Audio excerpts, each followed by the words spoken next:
Is it this one? Is it this one? Did I find the button? Did I find the button? I might have found the button, guys. I might have finally found it. I'm gonna be real. It's weird trying to stream not in my normal setup. I don't know if I like it. I don't know if I like it. I like my creature comforts. I like my stuff, and trying to do this without my stuff, it's like I need my tools. I need my tools, and I don't have my tools. But either way, I'm glad to be here. I'm glad to have you guys. How's everybody doing? Everybody feeling good? This mainly, I'm gonna be real. This mainly is like a proof of concept testing the infrastructure, because usually hotel Wi-Fi is a poopy. And funnily enough, this hotel, in that room, the Wi-Fi is horrible. Like, it's dropping. It is like, you know how it's usually dot bar bar bar bar for the logo, and then like how many bars are filled up is your signal strength.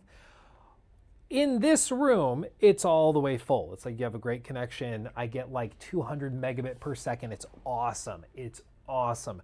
You go just down that little hall and sit on that bed, and it's just the dot. There's no bars. It's like there is a network, but not really. It's bad. It's really bad. But we'll manage. We'll manage either way. I just have to stream in this room instead, which is fine. It's okay. I'll manage. Yes, is that a polo? I am wearing a polo. I know I'm weird. I'm also weirded out by it. What is this? What is this? I'm not used to it either. I missed the double keyboard. Dude, me too. I only have one mouse. Do people do this? Do people do this? I'm like, what? People only use one mouse at a time?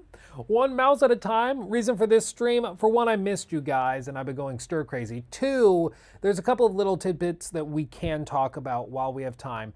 And three, I don't remember if I said if I was testing stuff yet or not, but either way, GTA 6 trailer just dropped. Dude, I wouldn't put it past them.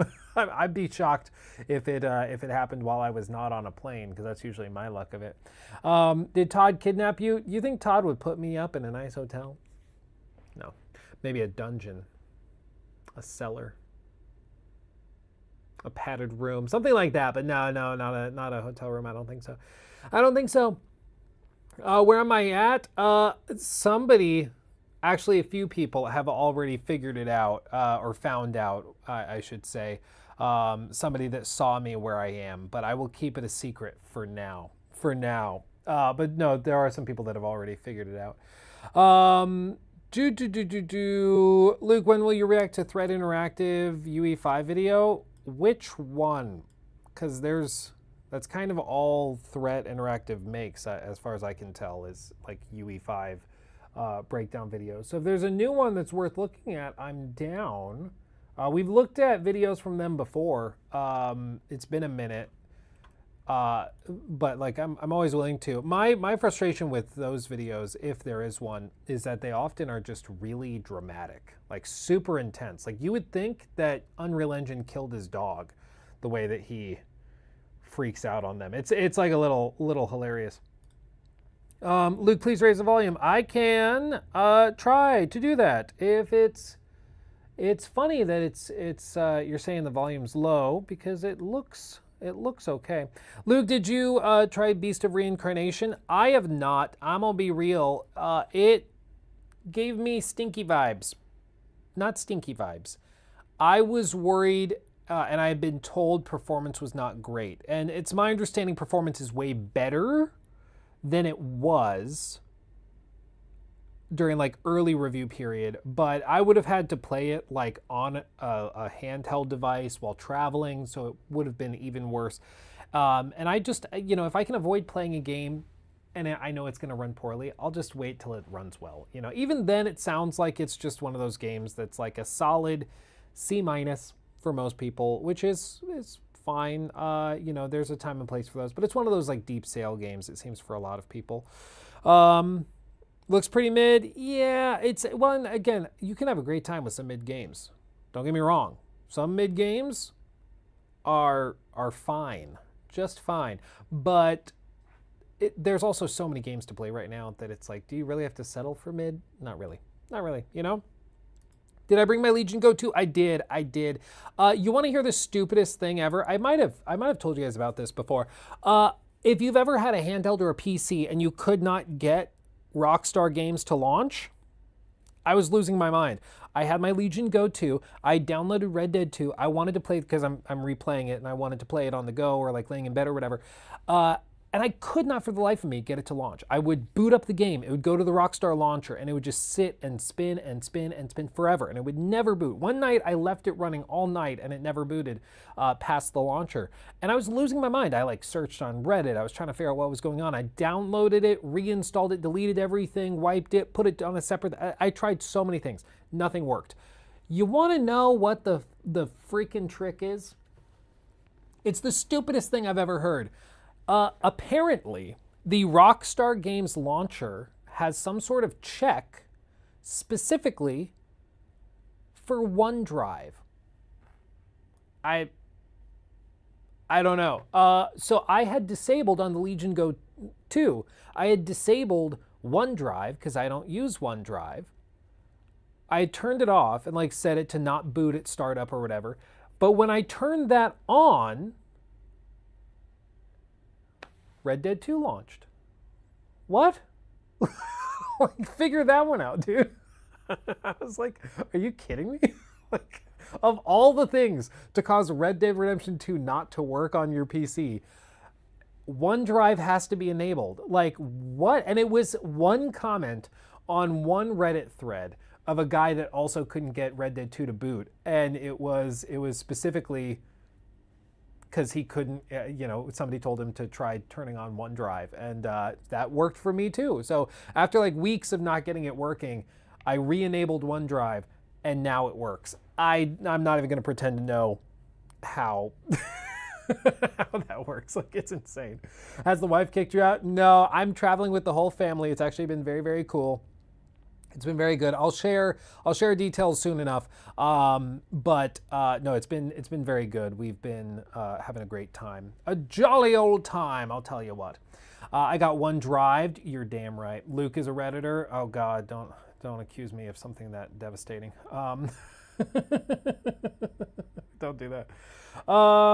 Let's see. Luke, you talked to Negative about the negative side of gaming. The Red Barrels, or the Outlast Games team, have been dedicated to their fan base, and it goes unnoticed. Well, their community, I don't think it's unnoticed to their community. I think their community likes it and appreciates it. I really like Outlast as like a franchise. Outlast Trials and the like kind of live servicification of that, not my cup of tea. Not my cup of tea. I much prefer the like structured cinematic Outlast games like 1 and 2. 2 felt try hard. I'm gonna say it. I told you guys I am kind of frustrated that Outlast 2 kind of feels like they just put a bunch of the worst things they could possibly imagine into a hat and then just dumped the hat out and said, that's the game. So like, what if you stepped on baby bodies? Sure, put it in the game. Like, it's too much. It's too much for me. Like, it's not, I don't think it's that like clever or interesting. It's just gross, and that's when I kind of fall out. I liked Outlast 1 a lot. I really liked it, but the live service stuff it's not clicked with me personally. I've said this before. Okay, I've said something before. That doesn't sound like me repeating the same things. Can you imagine? Luke, nice shirt. Love the drip today. Thank you, my friend. Much love. Yeah, you gotta shake it up. You gotta dress up sometimes. Shake it up. You know how I be. Daddy J, also thank you for the 5. Hi, Luke. Have you seen Crimson Moon comes out in less than a month? PvE, roguelite, ARPG, make your own class. Did you try the preview for Crimson Moon? I did not. I just looked it up. Gildenark is the city. Seek valuable loot, overcome larger-than-life bosses, become a Nephilim. Ooh, interesting. I'll keep that tab open. Thank you for the suggestion. Also, kind of random thing that I just came across. I wanted to show you guys this, because you might not have seen it. So if you missed the memo, uh, Xbox fired a lot of people. You might have seen, and some of the people that were fired were from ZeniMax. A lot of them, actually. And ZeniMax, one of the things I said in my video was that it didn't seem like a coincidence to me that a lot of the people that were laid off were specifically from branches of like ZeniMax, BGS, Bethesda Softworks, Arcane, and Doom and id that makes Doom. It was from a lot of those teams that are unionizing. Bethesda Game Studios specifically has had a union start to spread throughout their ranks. And it's also the same, like One Bethesda Union is what they're called. They have started to go into like ZeniMax with ZeniMax Online Studios, who are doing Elder Scrolls Online. They were doing Project Blackbird before that was canceled last year, and like half the team was laid off there. But they are trying to make a presence, or gain a presence, if that's a term, in social media to get their message out. And I've actually been recommended organically some of their stuff. Look at this. Look at this. Figure this one out. This is part of their page. It's an actual TikTok page. And effectively, what they're doing is they are posting TikToks of developers, some of whom have been laid off, some of whom are not. And they basically share their story of what's going on. So like this guy is Ben Carnow. He's a lead character artist. He was not laid off, but he's making a video to basically say how like the best man from his wedding was laid off, one of his team members. He worked, I think he said he worked on the Draugr, and he worked on Liberty Prime, the Mothman for Fallout 76. Like he designed that stuff. Cool. And he was, again, not laid off, but he's kind of speaking on behalf of the union and all of that. And effectively what they're trying to do is frame it as like, these are people that have been laid off. These are real individuals. And they all share a similar line, which is, this was not 14 layers of management. We are not 14 layers of management. We were actually building games, and we were laid off too. And of course, I feel for the people that were laid off. That sucks. And is rough. But it's been very interesting the last handful of days to see sort of the narrative, to see some of the narrative kind of shift around a lot of the layoffs. I think, fascinatingly enough, a lot of the representatives of some of this have done a poor job of winning over a lot of people online. Like I think that when you do layoffs like this, and it happens at a time when people are more generally and broadly already frustrated with the state of the industry, it's not going to go super well. Like, and that's what you see in all these comments. It's kind of interesting when you look at something like this, because this is purely organic, okay? Like most of these videos are pretty small in terms of viewership. So you're just getting like raw opinions from people. Like this, Elizabeth White was laid off. She did user research for Xbox Research. So basically, if you needed to do play tests, she would orchestrate that, I believe out of Texas. And without it being blown up or going like viral on Twitter or anything, you're seeing raw comments from people, some of which are supportive, like reposted, sorry this happened to you and all your coworkers. Please let us know if there's something we can support. I work in the tech industry, feel sorry. And some people, we need unions, stuff like that. But then some of the other messages and replies from people are just like, games have never been worse. Maybe it's time. Like, Jesus Christ. Like, in a moment where people are like asking for help, it's like, suck it up. I have a better alternative for you. And then they reply with a picture of Starbucks. Like, things like that. Like, there's a lot of gamers who just seem totally unwilling to entertain any of this. And they're just like, suck it up, suck it up. Some are supportive, the rest are honest, says Bongo Baggins. I think so. So to be perfectly honest, I think a lot of very talented people were laid off in this last round. There were probably also some people laid off who probably, it's not popular to say, maybe it's like for the best. I don't think any of these people I've seen all seem very qualified, very good at their jobs as far as I can tell, from initial impressions.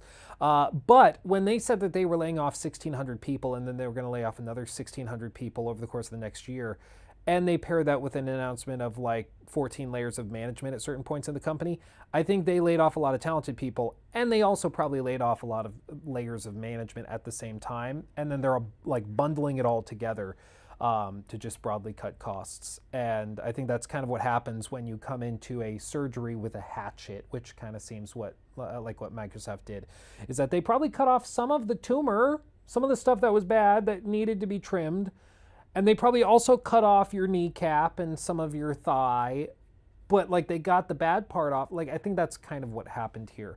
And it just sucks that some otherwise very, very qualified and talented people get caught in the crossfire because they're effectively just in the wrong place at the wrong time. But that's how quickly things can go when things get horribly, horribly mismanaged for a very long time, which is what kind of happened with Xbox, is that they were horribly managed for a long time, and now the check is coming due effectively. But I thought that was interesting to just come across, like in the wild, videos like this of people that are working in the industry that are talking about it. You can see Xbox's 1,600 person reset didn't hit 14 layers of management. Didn't hit just 14 layers of management. Like, again, it's true, good people were laid off. I agree. But there were also a lot of people, and you can see them and track them on LinkedIn. There were a lot of like mid-level producers and like mid-level like managers, middle managers. There were people that worked in finance. I'm a finance guy. Nobody's gonna feel bad for me if I get laid off, okay? Like, let's be honest. The money people can suck it, That's kind of the general attitude. So there were people that were very qualified frontline workers that were laid off, frontline developers that were laid off. But there were a lot of people in that 14 layers of management that were also laid off. And I think the distinction that needs to be made is that just because there were bad choices made, in my opinion, within the layoffs and good people were gotten rid of, that doesn't mean that the layoffs, period, were not mandated. And more than anything, they just can't afford it. Layoffs always suck because a lot of the time they can be done just to temporarily boost numbers and bonuses for executives and stuff to make numbers look prettier so that executives get bonuses. But sometimes layoffs happen because the company is dying, and it's basically like either you figure it out and like we get the company back on track, or everybody loses their jobs. Like either we lay off 5% of staff so that the rest can keep their jobs, or we fire nobody and then the company keeps imploding, and next year we have to lay off 10% or 20%, or everything just implodes. Which is, I think, unfortunately, what happened with Xbox for a long time, is that they did do some restructurings and layoffs over the last handful of years, but clearly nothing to right the ship. Otherwise, they wouldn't be in this position. So we'll see how it goes, but it's just, I think, what's happening. Light roll, thank you for that 5. Asha Sharma was sent by God and should fire more. Jesus. Is that suggesting Satya Nadella is God? He might agree with you. No, I think that, as I've said before, when a company is violently ill, when anything is violently ill, sometimes you need a violent doctor or a violent remedy. And that's kind of what mass layoffs are. But it is possible for a company or for a business to get to the point where it's hemorrhaging money. And it literally is a choice of, we correct this ship, or Satya is going to fire everybody. Like right now, one of the breaking stories, okay? This is Endgame, okay? So, new segment. Breaking news. The EA deal where they're selling to a investment fund that's owned by Saudi Arabia. They're doing this as part of Saudi Arabia's public investment fund and also the investment firm Silver Lake and Affinity Partners. They've officially closed. EA is now officially owned by Saudi Arabia, Silver Lake, and Affinity. It's official, okay? Why is this important? Well, Jason clipped and collected some of the financial information that's important to just contextualize this whole thing, okay? EA will no longer trade on the NASDAQ for the first time in 36 years because, of course, now they're privately held. All stockholders of EA, including many employees, will receive $210 per share. So that means if you had stock options or stock holdings, you now get paid out at the price the private guys paid. So you get the full $210 per share. Just like when Activision sold, it was what, $70 or $80 a share? I think it was something like that. It paid out based on how many shares you had. EA will take on $18 billion in debt. $18 billion in debt. Bear in mind, the company was worth like 50 to 55 billion. I believe they bought them out for 55 billion. That means that they will pay roughly 1.8 billion a year in interest. Credit cards ain't got nothing on this. EA's annual EBITDA, or earnings before interest, debt, and before interest, taxes, debt, and amortization. Blah, EBITDA is what it's called, is around 1.5 billion, which should be enough to service the interest payments. But the publisher has told debt investors that it will cut $700 million in annual costs, including $170 million in organizational efficiencies. In other words, mass layoffs, which is what that means. Mass layoffs and AI integration. So effectively, EA was just bought out by these investment firms and investment funds. And now they are taking on a ton of debt because basically EA took out a loan to cover the gap for the private investment funds to come in and buy them out and pass off. So the loan is paying out directly to the shareholders to like cover the acquisition. And then the company has to pay it back under the guidance of the new owners. And the only way you can do that is by magically making more money. Probably not going to happen. Extracting more money from the people you already have, which is going to happen, and then efficiencies, quote unquote. So effectively, like they have to cut costs and then make a crap ton more money. Because again, bear in mind, the only reason they did this is because they think they can make money on it. Like they're not doing this out of the goodness of their heart to buy the company for fun. They're doing it because they think they can make a lot of money on it.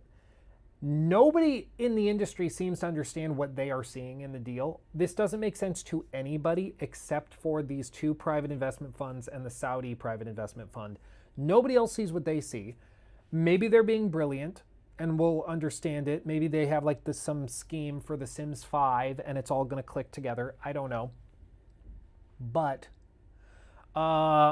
it seems to me that their goal is basically to come in. They're going to massively downsize, fire a ton of teams, double down on sports games like, you know, FC or FIFA or whatever, Madden, UFC. What else do they do?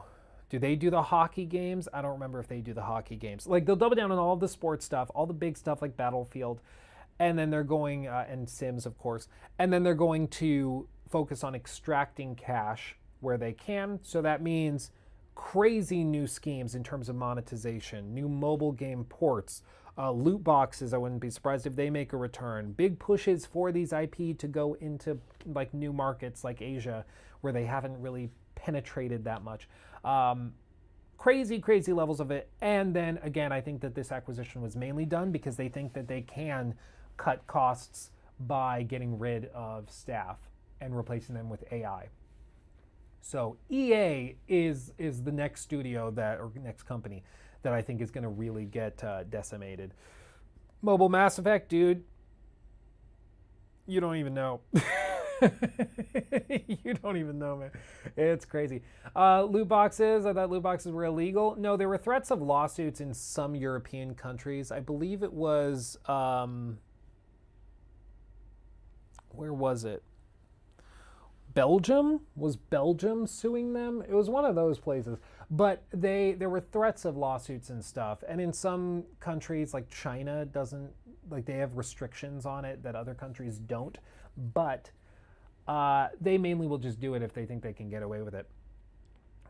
And loot boxes are still very popular. They're just more common on like mobile games. So loot boxes are huge in markets like Japan and China. They're not very common in the US. US gamers don't tend to tolerate it except on mobile, but they're very normalized in Eastern countries for sure. Yeah, yeah. But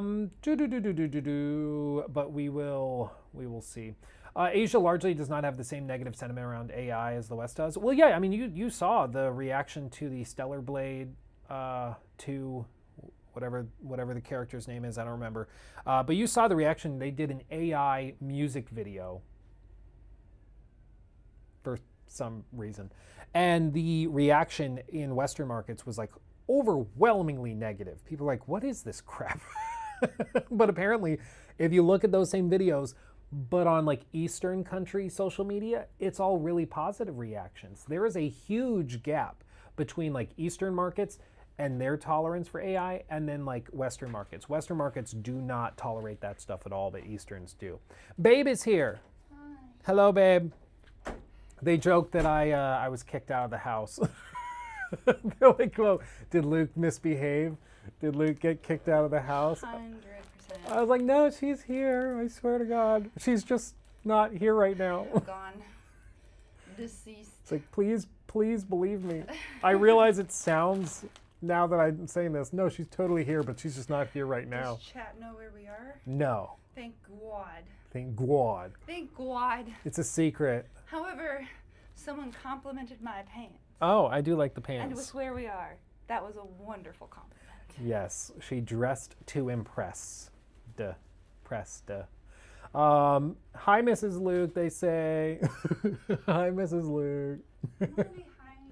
Look at the runway walk. There it is. That was on a runway That was pretty walk. good. It could be for me. That was I just went 3 miles walk. Yes, it went. Well, you can't even tell. Can't even tell. We were just wrapping up Disneyland. No, I wish. I've never been to Disneyland. We've done Disney World once. We did it in 3 days. Yeah, I wouldn't. The problem with Disney World is that it's so huge. In order to enjoy it, you need to spend like 2 weeks there. But I am not joking. It is cheaper to like travel to frickin' China or Europe for the same period of time than it is to go to Disney World for that time. Like Disney is ridiculous. Like you guys know I like watches.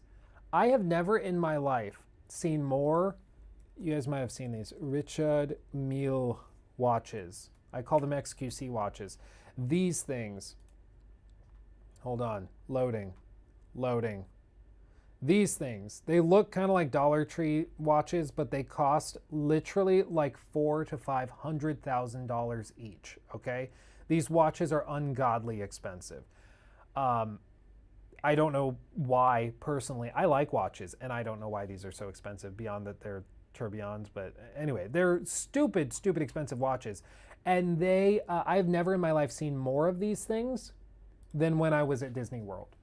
Like, it was ridiculous. You're walking around Disney World, and you see these things everywhere. And I was like, this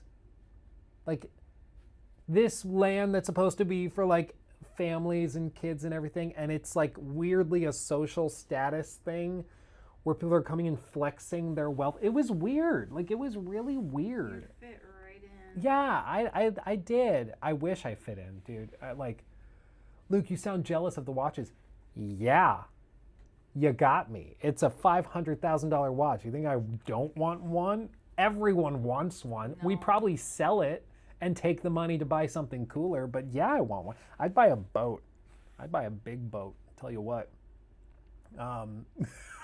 Just connected, why are we discussing Disney at all? Great question. Anyway, with that, let me see.